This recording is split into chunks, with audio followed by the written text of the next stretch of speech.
Айтайын деп отырған оқиғам университетке алғаш түскен жыл басталған. Сол жылы көптеген қиыншылықтарға тап болдым. Атап айтсам, әкем мен анам ажырасты. Менің итім өліп қалды. Сол күндер өте қайғылы күндерім еді. Бір аптаның ішінде 2 рет көлік апатына ұшырадым. Сондай-ақ сол жыл досым дүниеден өтті. Осының бәрі көкейімде көптеген сұрақтарды тудырды. Мен не үшін жүрмін? Өмірдің мәні не? Неге таңда тұруым керек? Неге уайымдаймын? Неге диванда отырып жай ғана теледидардан қалағанымды қарамаймын? Өмірдің мәні, өмірдегі мақсатым туралы ойлануым, ақиқатты іздеуіме себеп болды. Өзім австралиялық болғандықтан алдымен христиан дінін үйрене бастадым. Менің 2-3 христиан досым бар еді. Солармен шіркеуге барғаным есімде. Ол жиын өмірімде қатысқан ең күлкілі жиындардың бірі болды. Бәрі өлең айтып жатты. Сөздерін білмесем де мен де бір нәрсе айтып тұрдым. Олардың дауыстары әдемі болса да, бірақ сырт көзге біртүрлі еді. Шіркеудегі адамдар маған "Құдай сені жақсы көреді" деп жатты. Құдай мені жақсы көре ме? Онда неге итім өліп қалады? Дедім ішімнен. Субханалла.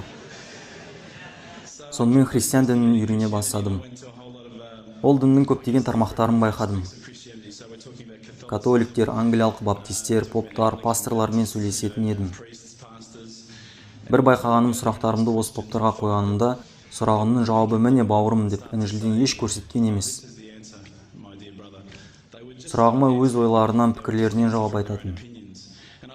Христиан дінінің көптеген түсіндірмелері барын және көптеген адамдар оны өздерінше түсінетінін байқадым.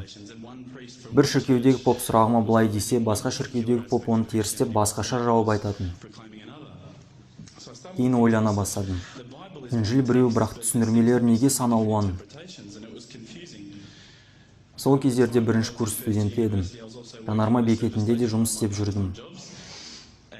Жұмыстастарымның бірі индуизм дінін ұстанатын үндіс еді. Жұмыс кейде бір уақытқа түсетін. Маған бәрі қызық еді. Жұмыстасыма: "Досым, басы піл, бұл қандай құдай? Неге бұл құдайдың басы пілдікіндей?" дейтін. Ол маған "Бұл Ғаниша" дейтін. Мен оған "Неге құдайына арыстанның немесе басқа жақсырақ бас таңдамадың?" деп сұрайтынмын. Көліктерге жанармай құйып, әрі теологиялық пікірталасқа түсетінбіз. Бәріне үлгеретінбіз. Көкейімде сұрақтар туындап, индуизмді үйрене бастадым.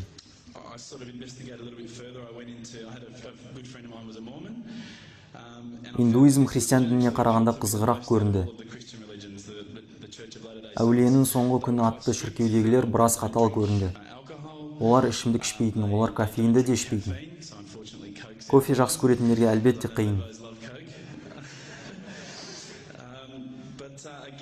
Ақиқатты іздеп осы дінді үйрене бастадым. Мен тек құрғақ сенімге ілескім келмеді, маған нақты дәлелдер қажет еді. Сондай-ақ яхуди дінін де үйрендім. Сенесіздер ме? Әбу Бәкір атанғанға дейін есімім Рубен еді. Егер Голливуд киноларын көрген болсаңыздар, Рубинштейн есімін байқайсыздар. Яхудилер мені солардың бірі, яхуди деп ойлайтын. Бірақ бұл діннен де сұрақтарыма нақты жауаптарды таба алмадым. Соңында буддизмді үйрендім. Осы дінді қабылдайтын шығармын деп ойладым. Бұл дін керемет көрінді. Адамдары дүние істерімен айналысатын заманауи көрінді. Бірақ буддизмді тереңірек үйренген сайын бұл дін Құдайдың діні емес, бұл тек өмір сүретін жақсы жол екенін түсіндім. Бірден христиан дініндегі жақын досым: "Қандай діндер үйрендің осыған дейін?" деді. Яхуди, христиан, буддизм, даоцизм, индуизм деп тізбектеп айтып шықтым. "Исламды да көрмедің бе?" деді. "Ислам? Олар террористер ғой, маған ол діннің қажет жоқ, олардың ақылдары орында емес, ол дінге тіпті көзімнің қиығын да салмаймын" дедім. Бірақ ұзақ ойланып бір күн мешітке кірдім. Бұл менің мәңгі есімде қалады. Аяқ киімді шешпей намаз оқитын кілемді басып жүрдім. Намаз оқып тұрған бауырымның алдын кесіп өттім. Сәждеге барған кезде оның басын әдейі бастым. Субханалла, не істеп жатқанымды түсінбедім. Жан-жағыма қарадым, бір жігітті көрдім. Сіздер де оны білетін шығарсыздар. Ол Абу Хамза. Ол да осы жерде тұрып бірнеше рет дәрістер жүргізген. Мен оны Абу Даан деп атаймын. Себебі оның сақалы өте үлкен. Ол маған қарай келе жатты. Мен ішімнен бүгін өмірімнің соңғы күні, бүгін өлетін күнім, өлген жерін осы дедім. Мен Либанис жеріндегі ақ адаммын. Мұнда не істеп жүрмін? Мен құрыдым. Сахара шөлінен келе жатқандай үлкен көйлек киген, үлкен сақалы бар адам қасыма келе жатты. Субханалла, қасыма келіп өте жұмсақ түрде, қайырлы күн досым, бәрі дұрыс па деді.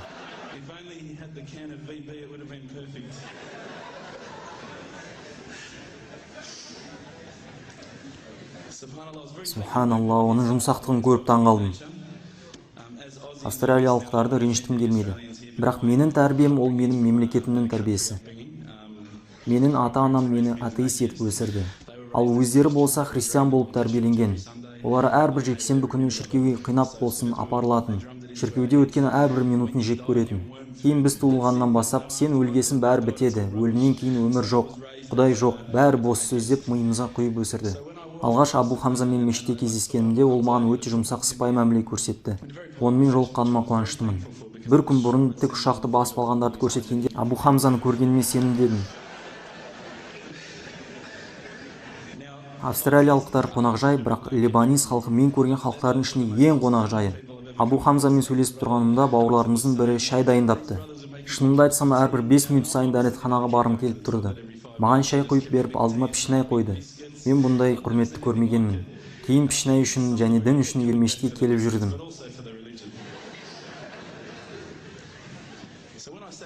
Кейін бауырларыма сұрақтарымды қоятынмын. Поптарға, пасторларға, достарыма қойған сұрақтарымның бәрін соларға қоятынмын.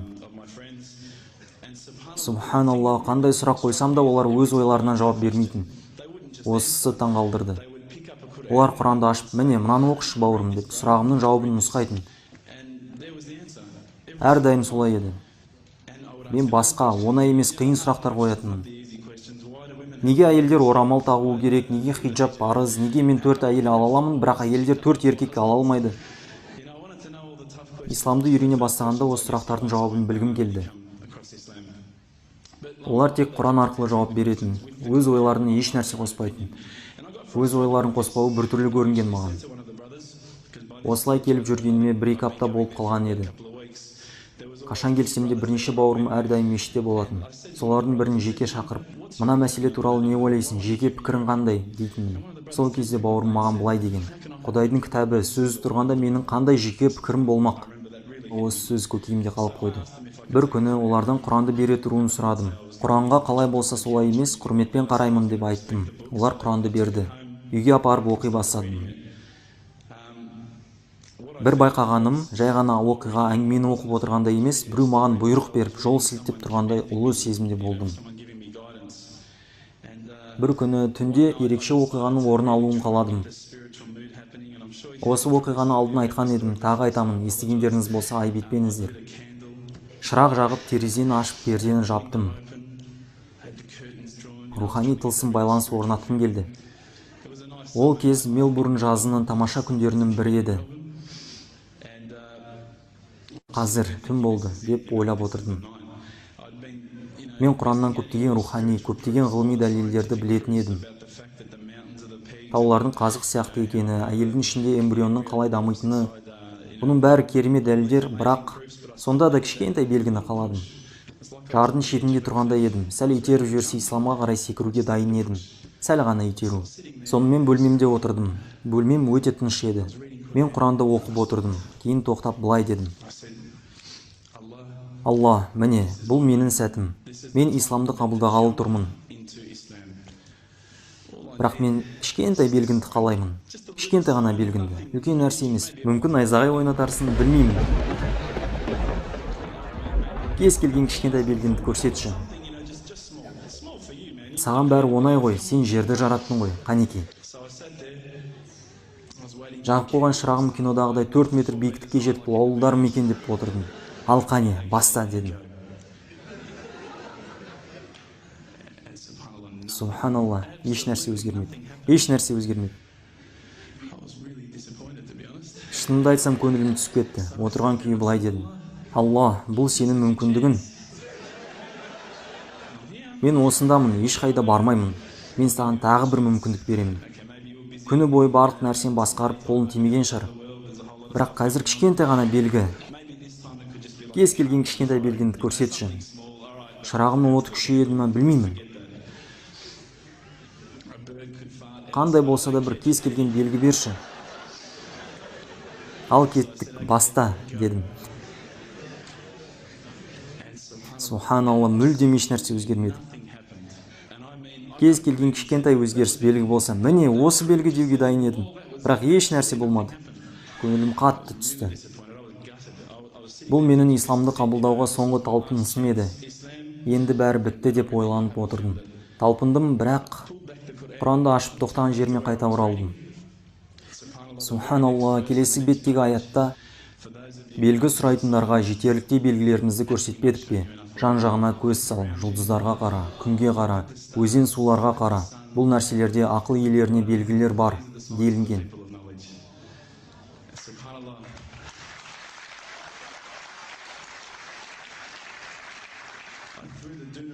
Басымды бүркеп жата қалдым. Қатты қорқып кеттім. Маған жеке белгі керек деп қалай тәкаппарланғаныма сене алмадым. Айналамның бәрі белгілер екен ғой. Әлемнің болуының өзі, оның жаратылуы, оның бәрі біз үшін белгілер. Келесі күні мұсылман боламын деп шештім. Исламды үйреніп жүргеніме 6 айдай болған екен. Шахадат айтамын деп мешітке кірдім. Бірақ қандай сөздерді айту керектігін білмедім. Құптан намазына жақын уақыт кешкі 7-8 шамасы еді. Ішке кірдім. Мешітте мыңшақты адам болғанына таң қалдым. Субханалла, мына дінге қарашы, не деген мықты дін деп ойладым. Сөйтсем Рамазан айының алғашқы түні екен.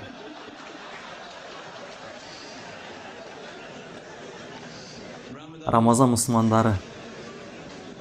Бос орынға отырдым, өте қобалжыдым. Орнымнан тұрдым. Бауырым, әшхаду деп айт, деді бір адам. Мен, не нәрсе, әшхаду? Ағылшынша айтсам бола ма дедім. Жоқ, арабша айтуым керек, деді жаңағы адам. Осынша мұсылмандардың алдында тұрып, бір нәрсен қате айтсам, бұл жерден тірі шықпайтын шығармын деп қайта ойладым, қорықтым. Бәрі маған тесіліп қарап тұрды. Білесіздер ме? Австралиялықтар адамға тесіліп қарамайды, бірақ либаниз адамдар тесіліп қарайды. Мен қатты қобалжыдым. Куәлік сөздерін айтып бастағанда бүкіл қорқынышым сейіліп кетті. Басымның ішіне мұздай салқын су құйғандай болды. Толық тазарғанымды сездім. Иман келтіргеннен кейін осыншама көп бауырларым Аллаху Акбар деп тәкбір айтып мені құшақтап сүйеді деп ойламап едім. Өмірімде осыншама көп еркектер мені бетімнен сүймеп еді. Бірақ мойындауым керек, бұл өте әдемі күн еді. Сол күні бауырларым саны көп болып артты, қарындастарының саны да артты. Содан бері артқа бұрылып еш қараған емеспін. Менің жанұям мен үшін қатты алаңдады. Бір күні қолыма автомат пен граната ұстап келеді деп ойлаған болар. Бірақ ислам мені адами тұрғыдан жақсырақ етіп жатқанын үйдегілер байқаған еді. Исламға келмес бұрын мен мүлде басқаша едім. Я, рас, фотоларым бар, бірақ сіздерге оны көрсетпеймін. Бұтында әскери шалбар, үстінде рокерлардың жеңсіз жейдесі, аяғымда қызыл бәтеңке. Сол кездерде өзімді кереметпін деп ойлайтынмын. Бірақ негізі ұсқынсыз жаман болатынмын. Альхамдулилля, қазір барынша жақсы, дұрыс киінуге тырысамын. Білмеңіздер. Бірде әкем мен анам мені қатты таңғалдырды. Әкем менен Құран туралы сұрады. Әкеммен тіл табысып жұмыс істеу қиын көрінетін. Және де әкем мені мақтап, сен мұсылман болғалы сен жақсы жаққа өзгердің. Саған толықтай сеніп арқа сүйейтін болдым. Көлігім бұзылып жолда қалсам сені көмекке шақыра аламын деді. Бұрынырақ әке, анау, мынау деп қашып сылтауратушы едім.